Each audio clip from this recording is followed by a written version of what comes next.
Wednesday.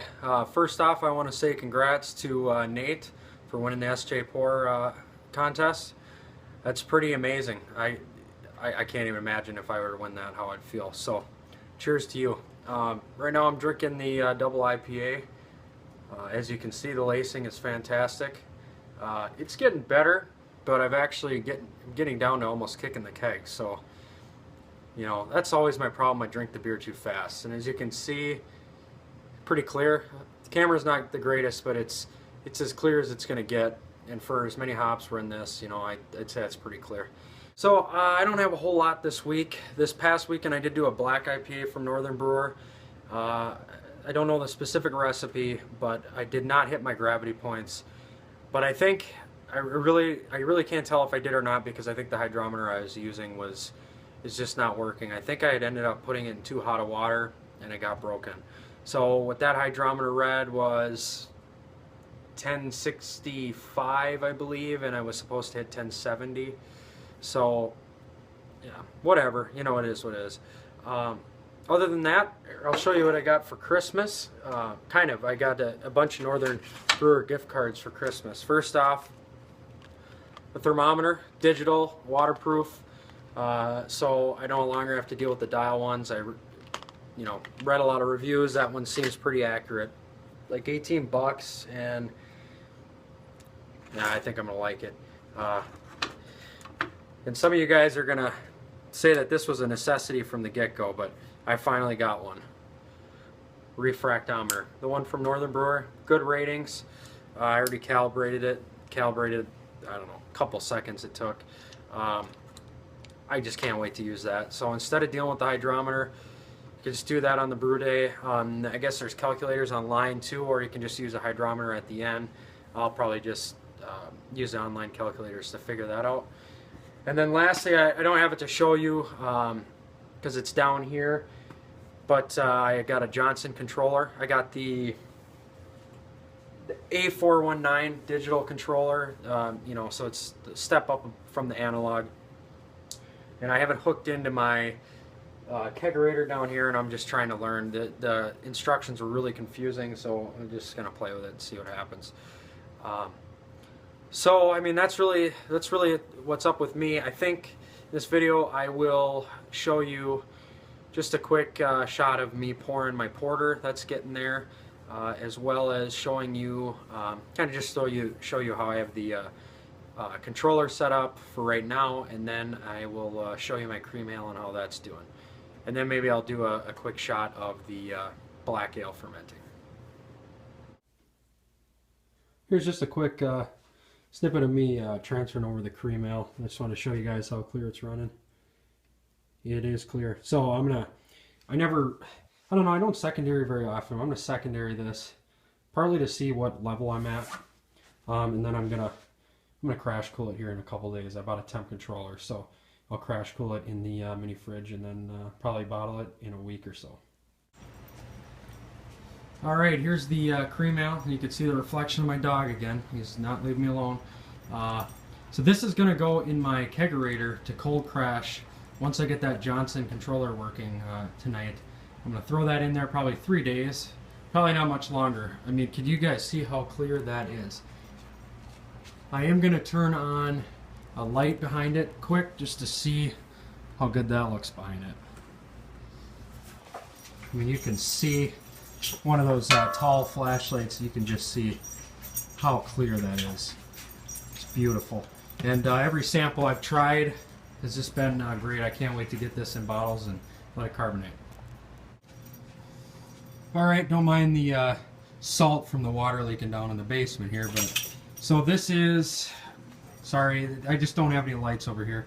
I just have the Johnson controller hooked up to that outlet into that kegerator, just for quick right now, because whoever did this basement, he didn't do a very good job, and he put no outlets over here, absolutely none, and there's really none over here either.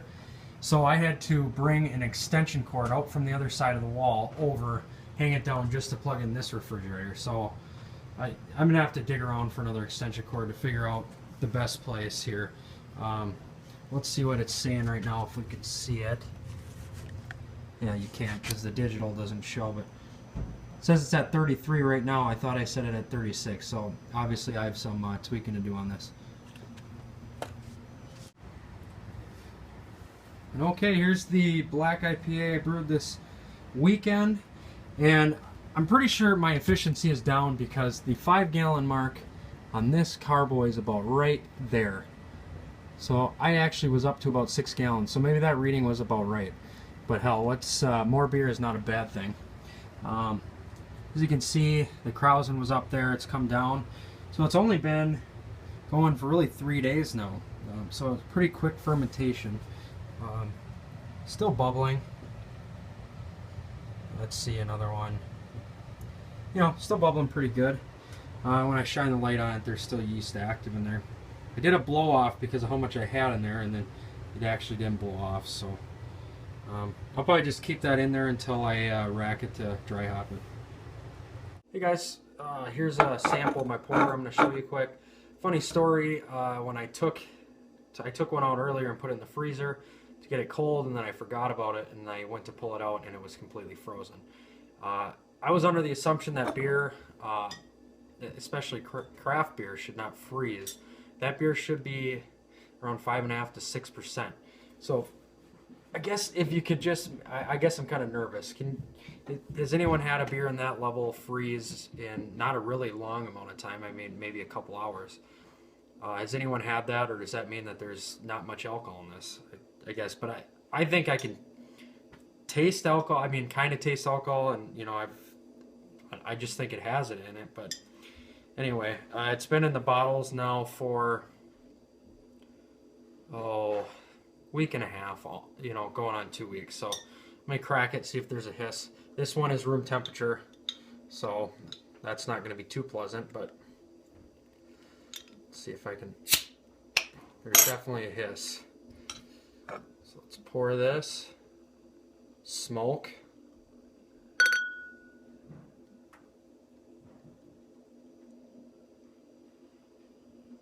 Pour it a little more aggressive to get a little bit of head on it. All right, there we go. Let me scoot a little bit closer just so I can see it. As you can see, it's color a porter should be. And when I drink on this, it really tastes like kind of like Snowdrift Vanilla Porter. I'm still getting some yeast stuff in there because this one is room temperature, hasn't had really a chance to settle out. I think it's still carbonating. Really not small bubbles on there. Not too proud of that, but I think it'll get better. Up on the top, they're getting more pillowy, or you know, more pillowy, or whatever you'd say. So let's go in for a smell. And I've had a bottle cold, and the smell is just way better when it's warm. And you know, that's just more of those. I guess what I think is the dark malts coming through, and that vanilla. There's some coffee, dark malts, but the vanilla kind of drives the bus here, and that's what I wanted. So I mean, I know some people don't want their porters too much vanilla, but it's definitely what I wanted. So maybe give it a taste.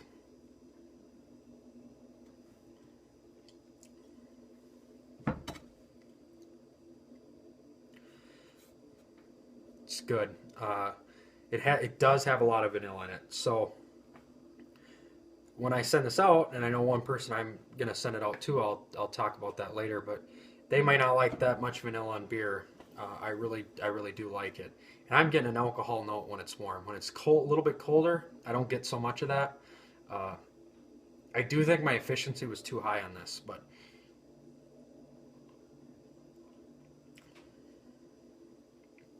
No off flavors I can tell.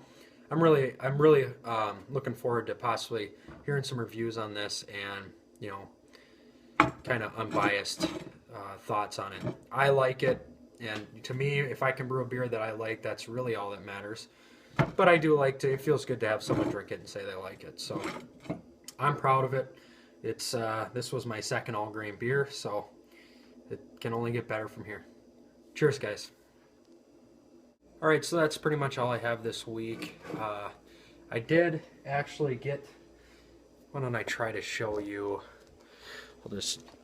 I can't flip the iPhone camera when I'm recording, but so I got the temp controller up on the wall, kind of got it more situated.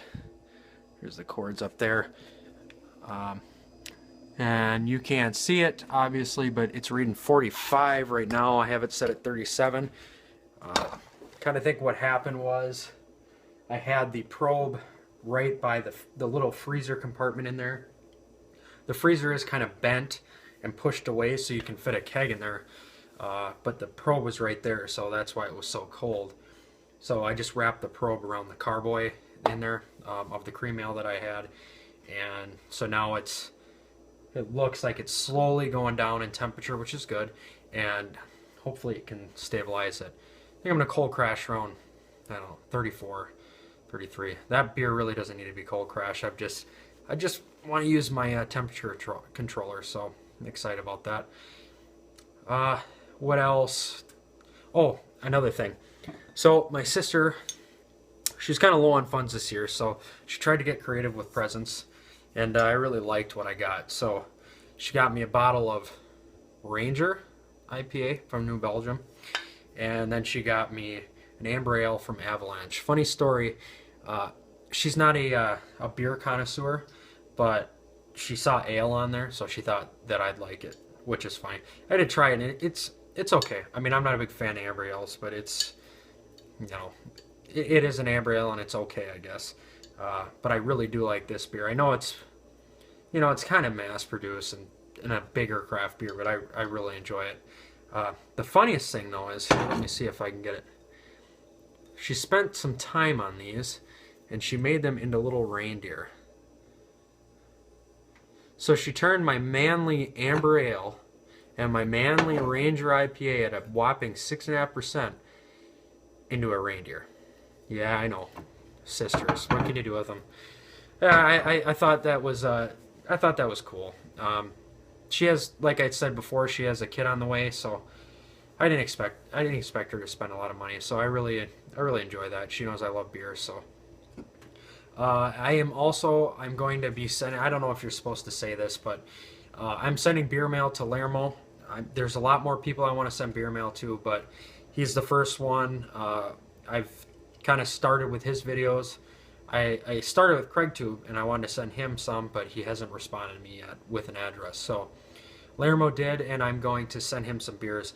And one of the companies I'm going to send him to, I don't want to give him write a whole bunch on Bent Paddle when I send it to him, but it's Bent Paddle Brewing Company, and they are right from here in Duluth. They brew with the Lake Superior water. It's carbon filtered and everything, but and they have a bunch of flagships. They have the Golden IPA, which is this. They have a Pilsner. They have a Black Ale, and I think that's all they have. And then they come out with seasonals and that kind of thing. So I'll be sending probably 3 of those to Lermo, along with the porter, and I do have 1 2-hearted clone. I'll probably send that to him. So Lermo will be looking for those. I'm going to send them probably tomorrow, or probably not. Well, not Thursday, so tomorrow or Friday. So they'll be on the way, and hopefully they get to you. And I'm doing that because I really do appreciate his videos. I learned a lot from him, and my system is kind of based off his, so I thought that's the least I could do. So I'm just going to pour this IPA quick. Just let you see the beautifulness, oh, now I'm dripping, of this IPA. And they've grown a lot in the past. They've been open probably not even 2 years, and they've just grown substantially. Now they're adding on to their brewery, and I love their beer. So that is it. I know I keep rambling after I say that's it, but go Packers in the playoffs. Go Lions, because I don't want to play the Cowboys. And again, cheers to Nate. I'd love to try one of your beers. They always look fantastic. Congratulations, man. Happy Homebrew Wednesday, guys, and go Pack, go.